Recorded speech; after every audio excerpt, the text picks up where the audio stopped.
नमस्कार दोस्तों, मैं नीरज स्वागत करता हूं आपका डीएनडी क्लासेस में। और क्वेश्चन नंबर 15 देख रहे हैं अपन एनसीईआरटी बुक का। देखते हैं अपन क्वेश्चन नंबर 15 क्या बोल रहा है। अपना जो चैप्टर चल रहा है मूल्यह्रास डेप्रिसिएशन, तो देखते हैं क्वेश्चन नंबर 15 क्या बोल रहा है। क्या बोल रहा है, जुनेजा ट्रांसपोर्ट ने 1 अक्टूबर 2011 को 2 ट्रक खरीदे 10 लाख रुपए। 2 ट्रक 10 लाख रुपए ट्रक के हिसाब से खरीदे। ठीक है, तो यहाँ पर कुल मिला के उसका जो एक ट्रक है वो कितने का पड़ा, 10 लाख रुपए का। और 2 ट्रक खरीदे हैं तो इंटू 2 करना पड़ेगा। तो मेरे दोस्तों कितने का हो जाएगा, ये यहाँ पर 20 लाख रुपए के ट्रक हो जाते हैं। आगे बढ़ते हैं, आगे क्या बोल रहा है, 1 जुलाई, और ये जो डेट है इसकी मैं यहाँ पर डेट भी लिख देता हूँ, 1 अक्टूबर 2011 का ये अपना हिसाब किताब है। आगे क्या बोल रहा है, 1 जुलाई 2013 को एक ट्रक दुर्घटनाग्रस्त हो गया तथा पूरी तरीके से नष्ट हो गया। हिसाब चुकता करते हुए बीमा कंपनी से 6 लाख रुपए प्राप्त हुए। ठीक है भैया, एक ट्रक हमारा पूरी तरीके से दुर्घटनाग्रस्त हो गया, खराब हो गया, और हमारे को बदले में 6 लाख रुपए इंश्योरेंस कंपनी से मिल गए। तो मैं इसके पहले भी अपन ने क्वेश्चन कराया, क्वेश्चन नंबर 14 कराया, वो भी बिल्कुल लगभग इसी तरह का क्वेश्चन था। तो यहाँ पर मैं एक चीज क्लियर कर देता हूँ कि अगर आपने बीमा कंपनी से पैसे उठाए हो, चाहे ट्रक बेच के पैसा उठाए हो, ट्रीटमेंट भैया बिल्कुल सेम टू सेम ही रहता है। ठीक है ना, 3 एंट्रियां करनी होती है हमारे को। एक जो हमारे को पैसा मिला है उसकी बैंक वाली एंट्री, दूसरा डेप्रिसिएशन लगाने की एंट्री, अगर वो थोड़ा एक्स्ट्रा दिन चला है तो उस पर डेप्रिसिएशन लगाएंगे, और तीसरी एंट्री हो जाएगी वो ट्रक बेचने पर प्रॉफिट हुआ या लॉस हुआ। ठीक है, आगे देखते हैं। 31 दिसंबर 2013 को एक और ट्रक दुर्घटनाग्रस्त हो गया जो आंशिक रूप से क्षतिग्रस्त हुआ। इस ट्रक का बीमा नहीं कराया गया था। इसे इसे 1.5 लाख रुपए में बेच दिया गया। 1.5 लाख रुपए में हमने क्या कर दिया, इस ट्रक को बेच दिया। ठीक है भैया। अब 31 जनवरी 2014 को कंपनी ने 12 लाख रुपए में एक और ट्रक खरीदा। ह्रास 10% वार्षिक की दर से क्रमागत पद्धति से लगाना है। क्रमागत मतलब WDV मेथड से हमारे को क्या करना है, डेप्रिसिएशन लगाना है। लेखा पुस्तकें 31 मार्च को बंद होती है यहाँ पर, और 2011 से 2014 तक का क्या बनाना है हमारे को, अकाउंट बनाना है। अरे परसेंटेज तो दी नहीं, अरे हाँ दिए ये रे भैया, 10% की दर से मूल्यह्रास लगाना है। चलो भैया फटाफट से अकाउंट बनाते हैं। सबसे पहले तो ट्रक खरीद लेते हैं।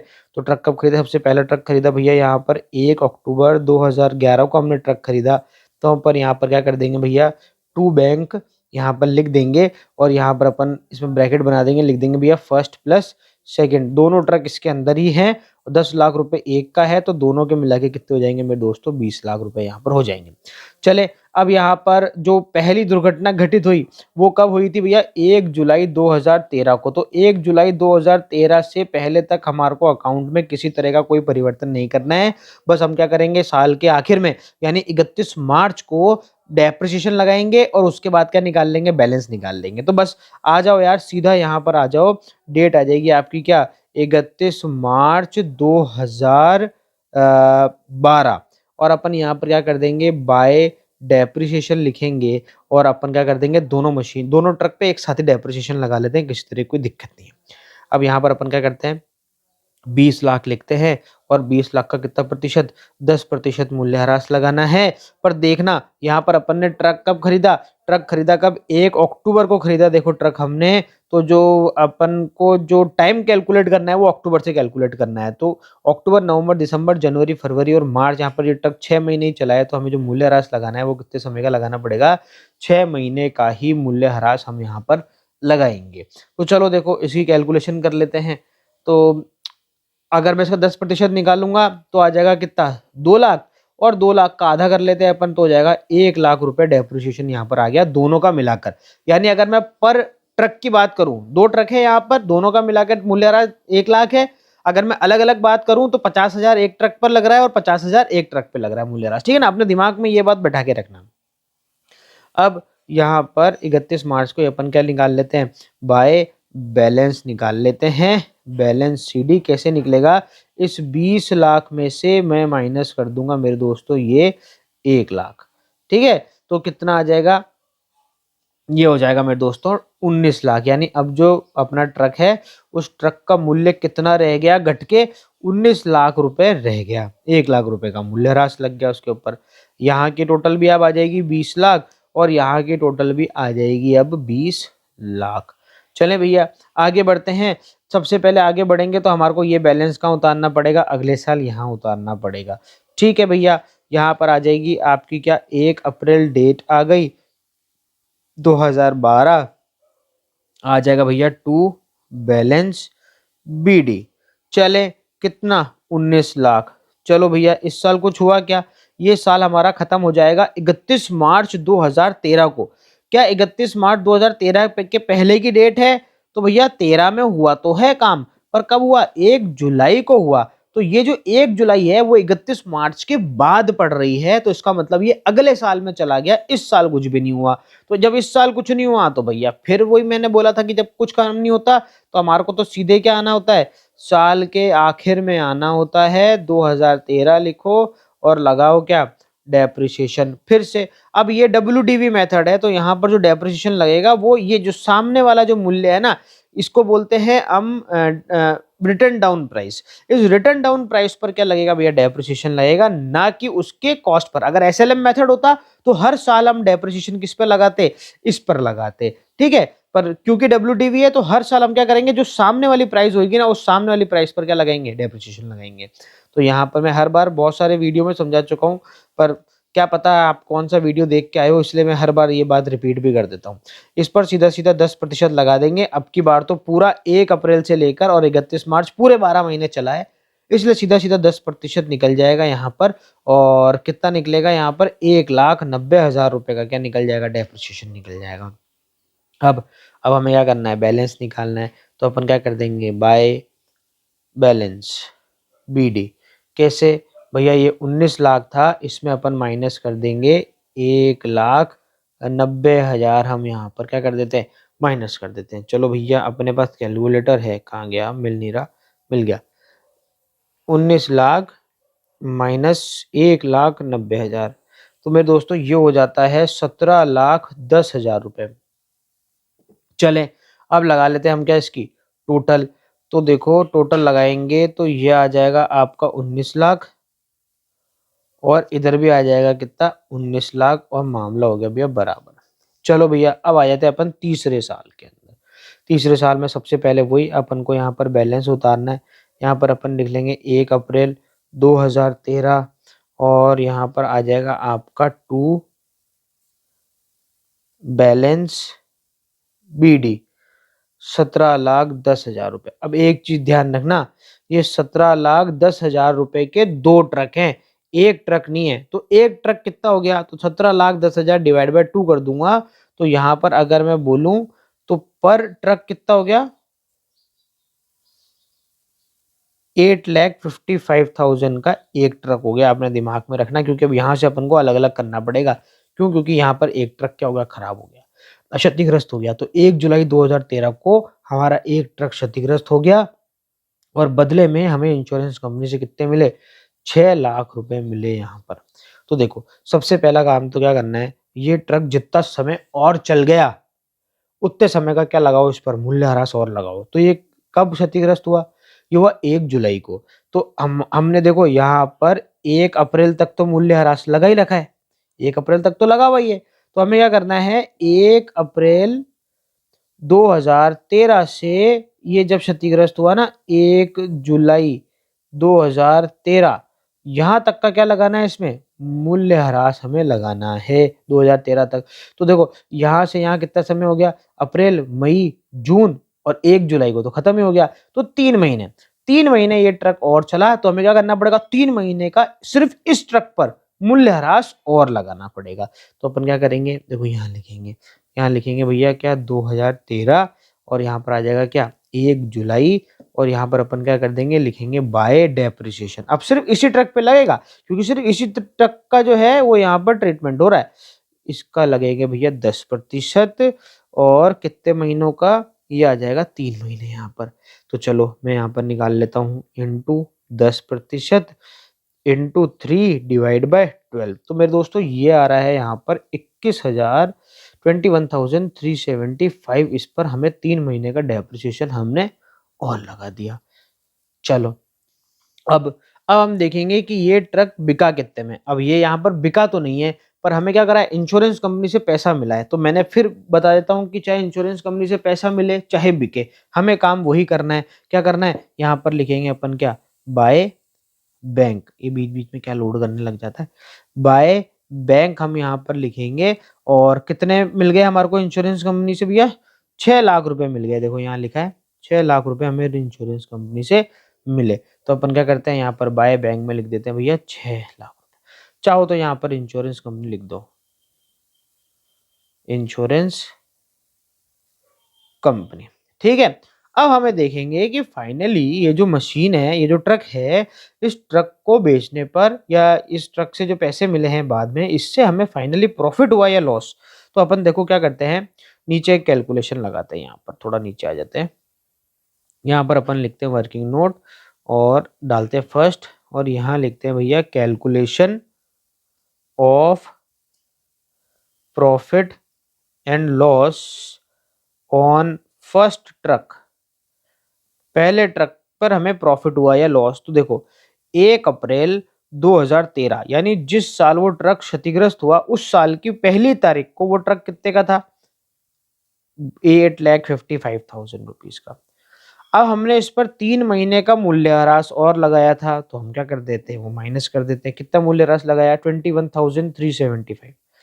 तो 21,375 का क्या हो गया, इस पर मूल्यह्रास हो गया। तो मैं क्या करता हूँ, माइनस कर देता हूँ 8,55,000। तो ये हो जाएगा मेरे दोस्तों 8,33,625। ये इसकी वैल्यू हो गई ऑन 1 जुलाई। 1 जुलाई को ही बेचा ना इसने, हाँ 1 जुलाई 2000, यानी जिस दिन हमने ट्रक बेचा, बेचा क्या मतलब, जिस दिन हमारा वो ट्रक क्षतिग्रस्त हुआ उस दिन तक इस ट्रक का मूल्य कितना हो चुका था, 8,33,625 का हो चुका था। और हमें इसके बदले में पैसे कितने मिले, 6 लाख रुपए मिले हमारे को, किससे, कंपनी से मिले। तो देखो हमें कम पैसे मिले ना, कितने कम मिले, माइनस कर दो इसको इसमें से। तो मैं यहाँ पर माइनस कर देता हूँ इसमें से 6 लाख। तो ये हो जाता है मेरे दोस्तों हमारे को 2,33,625 का क्या हो गया हमारे को, यहाँ पर सीधा सीधा लॉस हो गया, 2,33,625। तो हम यहाँ लिख देंगे 2,33,625 और यहाँ लिख देंगे by profit and loss account, और ब्रैकेट में क्या लिख देंगे, लॉस। यहाँ पर आ जाएगा भैया 1 जुलाई। ठीक है, चले अब देखो मैं आपको बताऊं, यहाँ पर गड़बड़ है। गड़बड़ ये है कि अपना आंसर आ रहा है 2,33,625। तो यहाँ पर मैं आपको बताना चाहता हूँ कि इसमें जो ये आंसर दे रखा है ना, ये दे रखा है मेरे दोस्तों गलत। अब एनसीईआरटी का भैया मैं कुछ नहीं कर सकता, पर अगर आपके पास में कोई दूसरी बुक है तो हो सकता है उसमें सही दे रखा हो, पर यहाँ पर आंसर गलत है। 2,33,625, 2,33,625 इज द राइट आंसर। यहाँ पर 3,26,250 जो है आंसर दे रखा है वो पूरी तरीके से गलत है। ठीक है मेरे दोस्तों, आगे बढ़ते हैं। देखो अब यहाँ पर पहला चैप्टर तो मतलब अपना पहला जो ट्रक है उसका हिसाब किताब तो अपन ने यहाँ क्या हो गया, यहाँ पर कंप्लीट हो गया पहले ट्रक का। तो अब बढ़ते हैं भैया सेकंड ट्रक की तरफ। इसको थोड़ा सा बड़ा बना लेते हैं यार, ये आराम तो हो जाता है। अरे इसने समझ लिया, बोले ऐसी लाइन खींचनी दी है। ठीक है, चलो इसको बड़ा बड़ा कर देते हैं। ये हो गया भैया बड़ा फटाफट से। अब देखो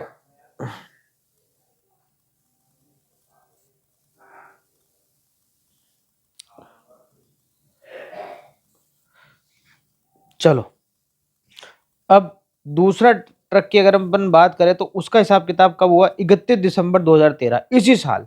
एक और ट्रक क्षतिग्रस्त हो गया, वो आंशिक रूप से क्षतिग्रस्त हुआ और इस ट्रक पर बीमा नहीं किया गया था। हमने इसको 1.5 लाख रुपए में क्या कर दिया, बेच दिया। अब देखो ऐसा है कि इस 31 दिसंबर 2013 तक ये चला, तो हमें क्या करना पड़ेगा, वही जो काम अपन ने इसमें करा था ना। सबसे पहला काम क्या करा था अपन ने निकाला था डेप्रिसिएशन, जितना एक्स्ट्रा टाइम चला। उसके बाद में अपन ने लिखा बाय बैंक और उसके बाद अपन ने निकाला प्रॉफिट एंड लॉस। अब ये सेम चीज अपन को क्या करनी पड़ेगी, दोबारा करनी पड़ेगी यहाँ पर, और टाइम आ जाएगा तुम्हारा वही, कब, क्या था इसका टाइम दे रखा था, जनवरी था ना, 31 दिसंबर 2013।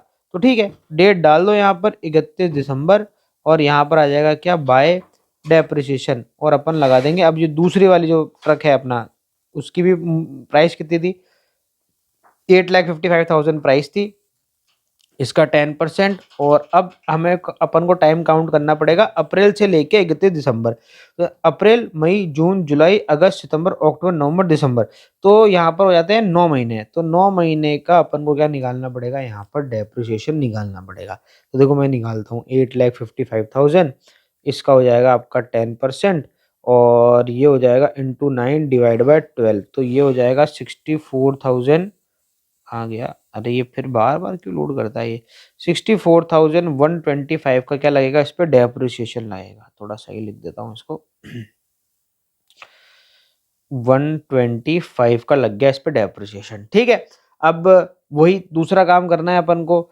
अब इस ट्रक को बेच दिया हमने, तो यहाँ पर अपन को क्या लिखना पड़ेगा, बाय बैंक लिखना पड़ेगा, और ब्रैकेट में क्या लिख देते हैं भैया, सेल लिख देते हैं। कितने में बेचा, 1.5 लाख रुपए में बेचा, ऊपर उसने बताया यही था। अब हमारे को यहाँ पर भी कैलकुलेट करना पड़ेगा कि इस ट्रक को बेचने पर हमारे को प्रॉफिट हुआ या लॉस। अब सेम काम, ये जो अपन ने ऊपर अभी वर्किंग नोट में करा ना, ये सेम काम यहाँ पर अपन दोबारा करेंगे और लिखेंगे calculation of profit and loss on second machinery, second truck, sorry यहाँ तो मशीनरी नहीं है, ट्रक। फिर से वही चीज, सबसे पहले तो अपन को पहले साल की वैल्यू लिखनी है कि साल की पहली तारीख को ये ट्रक कितने का था, तो 8,55,000 रुपए का। फिर हमने इस पर क्या लगाया भैया, डेप्रिसिएशन लगाया, कितने का, 9 महीने का डेप्रिसिएशन लगाया। यहाँ अपन ने 3 महीने का ही लगाया था, क्योंकि 3 महीने ही चला था।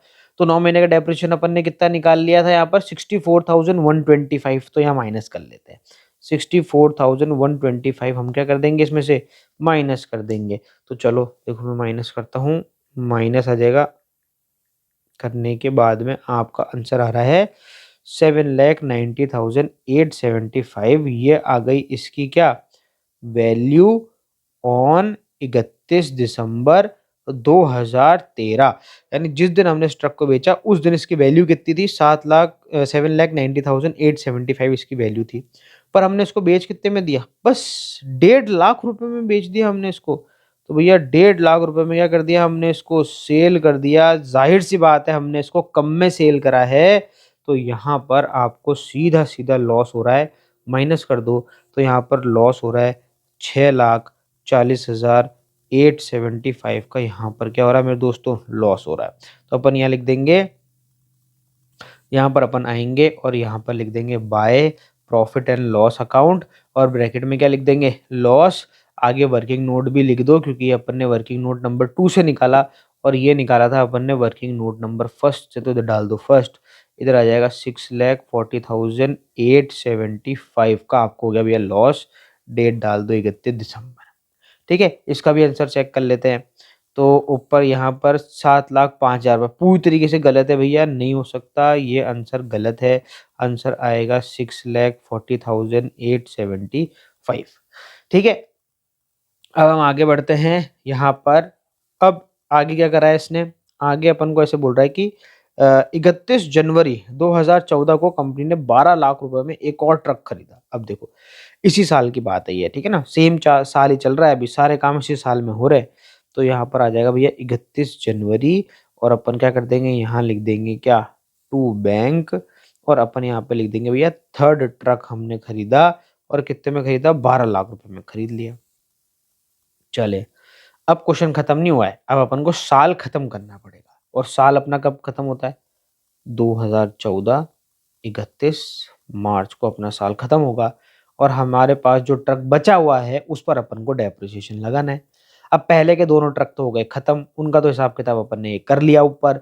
अब बचा कौन सा, ये जो अभी अभी हमने 31 जनवरी को जो नया ट्रक खरीदा है, बस अब यही बचा है हमारे पास में, तो इस पर अपन क्या लगाते हैं, डेप्रिसिएशन लगा लेते हैं बाय डेप्रिसिएशन। और यहाँ पर 12 लाख पर वही अपन क्या लगाएंगे, 10% लगाएंगे। पर देखो 31 जनवरी से अपन काउंट करना शुरू करते हैं, तो जनवरी तो निकल गया, फरवरी और मार्च 2 ही महीने चला। तो यहाँ पर जो डेप्रिसिएशन लगेगा वो कितने महीने का लगेगा मेरे दोस्तों, 2 ही महीने का लगेगा, ठीक है ना। तो 12 लाख का अगर मैं 10% निकालूंगा तो कितना निकल जाएगा, 1,20,000, और 1,20,000 रुपये इंटू 2 / 12 करूंगा तो आ जाएगा मेरे दोस्तों 20,000 रुपये। तो यहाँ पर जो डेप्रिसिएशन है वो कितना लगा, इस पर 20,000 रुपये लगा बस। अब अपन क्या निकाल लेते हैं, बैलेंस भी निकाल लेते हैं। तो बैलेंस कैसे निकलेगा, बाय बैलेंस आपका निकलेगा इस 12 लाख में से माइनस कर दूंगा मैं कितना 20,000। तो मैं माइनस कर देता हूँ 12 लाख में से 20,000 तो आ जाएगा भैया 11,80,000 यहाँ पर माइनस हो जाएगा। खत्म बात। इसकी लगाओ भैया टोटल। आंसर दे रखा है क्या बैलेंस का भी? हाँ देखो ये दे रखा ना 11,80,000 ये आंसर अपन को दे रखा है यहाँ पर। ठीक है बस ये एक ही आंसर सही है बाकी सारे गलत दे रखे हैं।